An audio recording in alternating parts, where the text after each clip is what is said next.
So I'd like you to consider, as we wrap this general opening about strengths, this statement, which can seem kind of odd, that any strength overextended could become a weakness. You would think probably that your strengths just stand alone and that they're things that you're really good at, and isn't that nice? And to think about a time where perhaps a strength could become a weakness. And I think it's always good to have that balance in mind and to know that if you only operate from one strength all the time, that there's a potential that it could show up as a challenge either for yourself or for someone else, perhaps on your team. So think, for example, someone who's got a really great sense of humor. And that is a wonderful strength to bring to the table.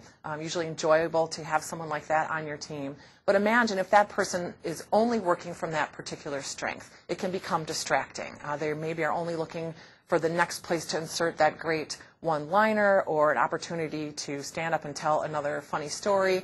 Sometimes that can show up as sidebar conversations where people are laughing about something that happened, or maybe they've just drawn a funny picture on your paper and that makes you laugh.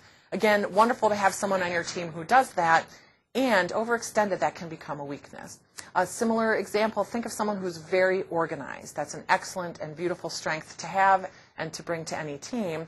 Overextended, that could be someone who becomes a perfectionist, who gets kind of stuck or can't move beyond making something absolutely perfect. So their organization turns into something that keeps them from moving on. Sometimes someone who's very organized has a hard time being spontaneous and has to have things so much in order that they can't be open to an alternative perspective. Opposite side of things, think of someone who is thinking really big picture all the time, who's always in the creative mode. Great strength to have, and potentially as a weakness, they're never grounding themselves in action items or in specific ways to get things done. So all of our strengths are wonderful, and it's good to know that if overextended, can definitely become a weakness.